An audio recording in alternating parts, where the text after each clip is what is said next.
Good morning, afternoon, or evening. Here is a Q&A clip in response to someone asking about this question again. So I'm attaching the Q&A clip from a recent live stream session to the public on Q&As, all things Social Security. So take a listen. There might even be some extra tagged onto it of a different video, so you don't have to go searching for it. Thank you so much, and I will talk to you later. Bye-bye.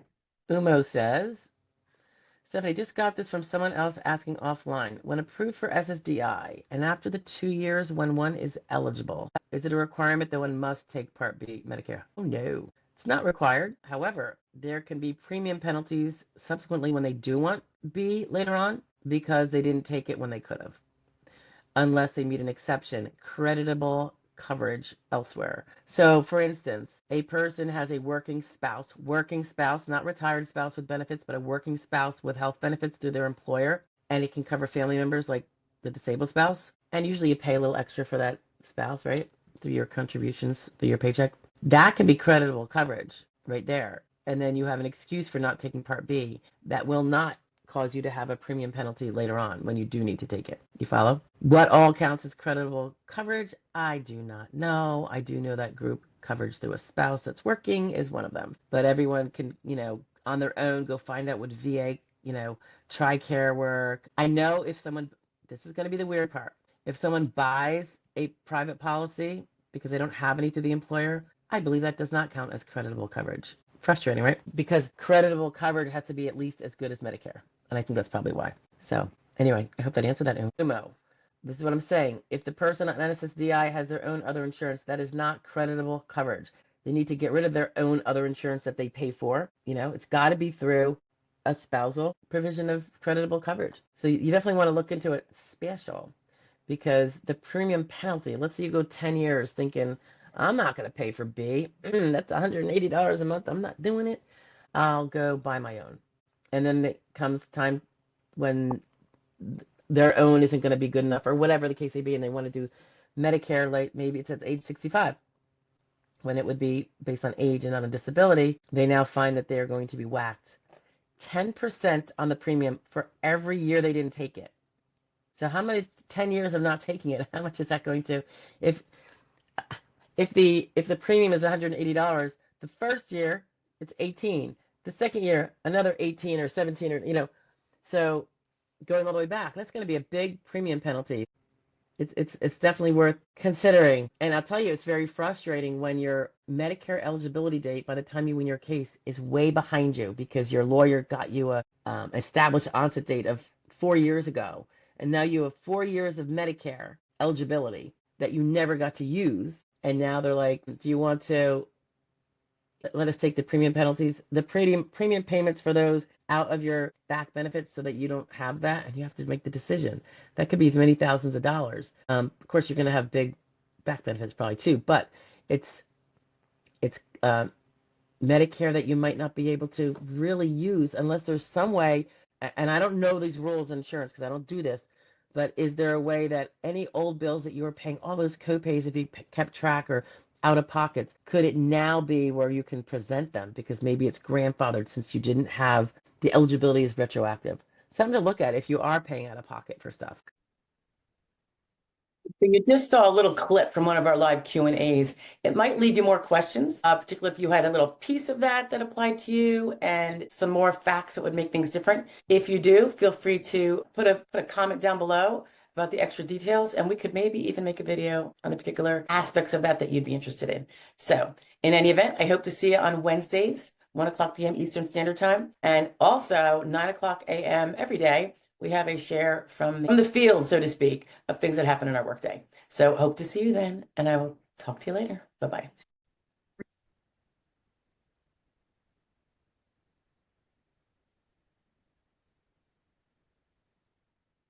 Good afternoon. Just want to make a clarification about one of the benefits of Social Security disability that is not available to Supplemental Security Income, SSI, recipients due to being on SSI. But when one is on Social Security disability and has been on for a sufficient period of time, and that time can be retroactive, and I'll explain that in a minute, they become eligible for Medicare. It's probably, for many people, it's one of the most important benefits that they get from the Social Security Administration program, SSDI, because affording a private policy or even a marketplace ACA policy can be out of bounds for a person who is limited to Social Security benefits.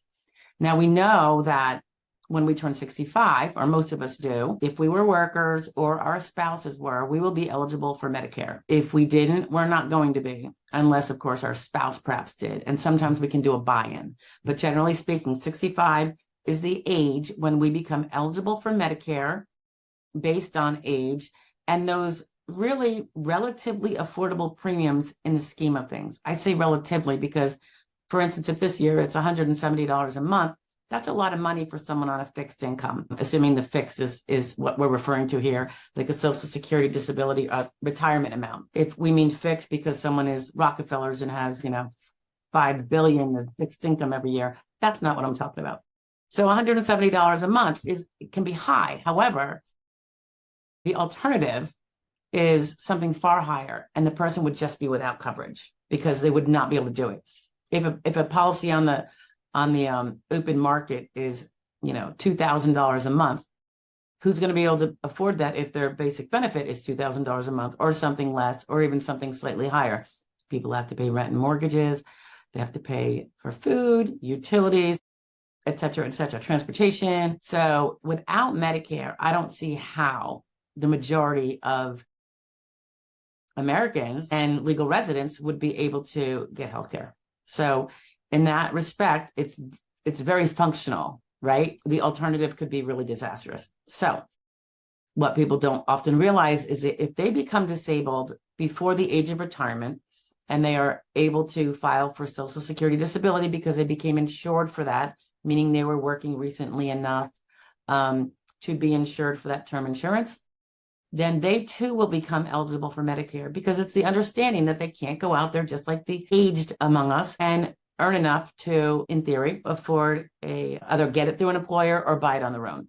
So disabled people who are getting Social Security also become eligible, if they remain disabled for a period of time, to Medicare. And it's the same price for the basic traditional Medicare. And the difference is the date you are found disabled is not the date that your Medicare eligibility is going to kick in. There is a waiting period. Generally, it's 24 months plus a 5-month waiting period, although that will look a little differently when you look at it in reality, because a lot of times by the time you win your SSD case, you have back benefits, and those count towards that 24-month wait. So if you get 13 months worth of back benefits, now you only have the balance to 24 months left of getting benefits each month. So how much will it be? 11 more months and you'll be eligible for Medicare. Yeah. So, and oftentimes, just because of the way things play out, people not filing in a timely manner, or a case taking an excessively long time, by the time they prevail and prove what they were saying all along, or at least something back in the past as to when the disability onset, their Medicare is already available. And in fact, they're going to have to make decisions about whether they want it to be retroactively available even when they weren't using it, and paying those benefits from their back benefit, those premiums from their back benefits, or not. That's a whole nother video that has to do with having to have creditable coverage if you don't take Medicare when you're first eligible. And that's even if it occurred 3 years ago. It's kind of a weird thing. Not sure I'm keen on it, but I suspect there's good reasons for it. I just don't know what they are. I'm not looking it up.